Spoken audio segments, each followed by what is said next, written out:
बात कर लेते हैं जी पाकिस्तान के स्केड्यूल के बारे में। मुझे नहीं पता भाईजान पाकिस्तान का स्केड्यूल बना कौन रहा है? कौन उल्लू का पट्टा लगा हुआ है इस काम के अंदर कि छोटी टीमों के साथ हमें बार-बार मैचेस कराए जा रहा है। जब वर्ल्ड कप आएगा तो मैं पहले कह रहा हूँ जब टी20 वर्ल्ड कप आएगा तो बड़ी टीमें हमें नहीं छोड़ेंगी।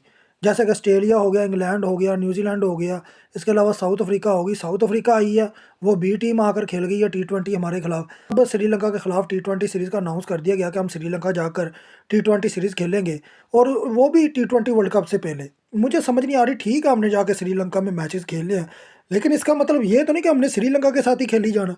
यानी कि दुनिया भर की हम क्रिकेट भूल चुके हैं। एक टाइम पर हम न्यूज़ीलैंड के साथ लगे हुए थे, हम न्यूज़ीलैंड के घर जाकर भी खेल रहे थे, हम अपने घर न्यूज़ीलैंड को भी बुलाई जा रहे थे।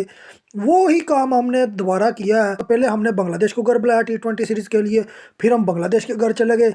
अब श्रीलंका को हमने ट्राई नेशन सीरीज़ के लिए बुलाया। अब हम फिर टी20 सीरीज़ खेलने के लिए श्रीलंका के घर जा रहे हैं। तो यार कोई माइंडसेट होता है, कोई स्केड्यूल बनाने का तरीका होता है, कोई टीम को उभारने का तरीका होता है। जब तुम अपने प्लेयर्स को खिलाओगे छोटी टीमों के खिलाफ, फिर बाबर जैसे, रिजवान जैसे, सलमान आगा जैसे, ऐसे प्लेयर ही तो आपके सामने आएंगे जो 25 इनिंग खेलने के बाद एक परफॉर्मेंस दे देंगे। लेकिन जब वो बड़ी टीमों के खिलाफ खेलेंगे तो वो 25 इनिंग के बाद भी वो परफॉर्मेंस नहीं दे पाएंगे जो कि वो छोटी टीमों के खिलाफ देते हैं। आप देखेंगे बाबर आजम की क्या परफॉर्मेंस रही है ट्राई नेशन सीरीज में, सलमान आगा की क्या परफॉर्मेंस रही है। छोटी टीमों के खिलाफ आप खेल रहे हो, आप बार बार उन टीमों की तरफ जा रहे हो। अब जिम्बाब्वे के खिलाफ भी स्केड्यूल उन्होंने अनाउंस किया हुआ है। मैं तो हैरान हूँ, हम बड़ी टीमों के खिलाफ कब खेलेंगे? अब अगले साल हम ऑस्ट्रेलिया के घर जाकर टेस्ट खेलेंगे, वो हमारे घर ओडीआई और टी20 खेलने आएंगे। उसके अलावा कोई बड़ी टीम नहीं है। ये कौन सा स्केड्यूल है? कोई हमें भी बताए कौन सा स्केड्यूल है? ये स्केड्यूल बनाने का तरीकाकार बिल्कुल सही नहीं है। ये कैसा स्केड्यूल बनाने का तरीकाकार है? कोई बंदा ये बताए कि ऐसे स्केड्यूल नहीं बनते और ना ऐसे बनाए जाते हैं। यार बड़ी टीमों की तरफ आपको देखना होता है। ठीक है, आप छोटी टीमों के खिलाफ खेलते हो, लेकिन इतना नहीं खेलते जितना कि हमने जोर दे दिया। हमने जोर दे दिया कि यार हमने खेलना ही छोटी टीमों के खिलाफ है।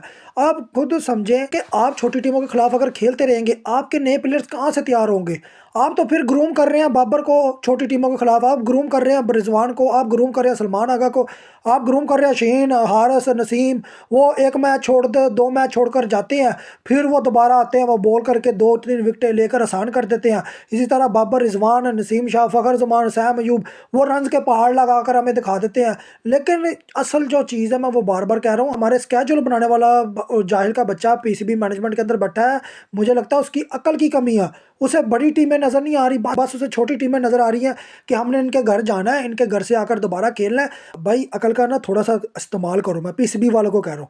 वो स्केड्यूल बनाने वाला उल्लू का पट्टा, उसको फारग करो, किसी अक्लमंद को वहाँ पर बैठाओ, किसी बाहर से ले आओ जो कि स्केड्यूल बनाने में माहिर हो, जिसे पता हो कब किसी बड़ी टीम को हम बुला सकते हैं, कब किसी बड़ी टीम को हम इनवाइट कर सकते हैं, कब उनके घर जा सकते हैं, कि कब हम अपनी टीम को बेहतर बना सकते हैं। बड़ी टीमों के खिलाफ हम अपनी टीम को खिलाकर कितनी बेहतर पोजीशन पर अपनी टीम को ला सकते हैं। लेकिन हम वैसा नहीं कर रहे, हम उल्ट करते जा रहे हैं। और उल्ट करते करते आज देख लें आपके हालात। आप श्रीलंका के खिलाफ टी20 सीरीज खेल लेंगे, उसके बाद जब आप वर्ल्ड कप में जाएंगे, आपको ऐसा पेला जाएगा जो कि दुनिया भर में किसी को नहीं पेला जाएगा।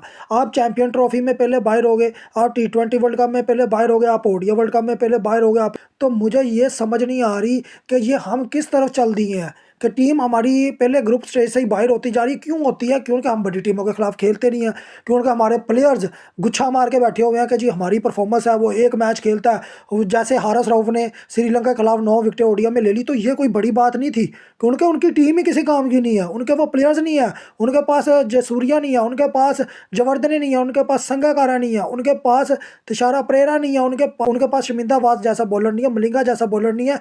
तो भाई इन चीज़ों को फोकस में रखो, स्केड्यूल जाहिल के बच्चों सही बनाओ और पाकिस्तानी टीम को आगे लेकर जाओ, ना कि पीछे की तरफ। ये बाबर, रिजवान, ये नसीम, ये हारिस, ये शहीन, इन लोगों को छोड़ दो। जो असल खेलने के हकदार हैं उन्हें खिलाने की ज़रूरत है, ना कि इन जाहिल के बच्चों को। आगे आप खुद समझदार हैं।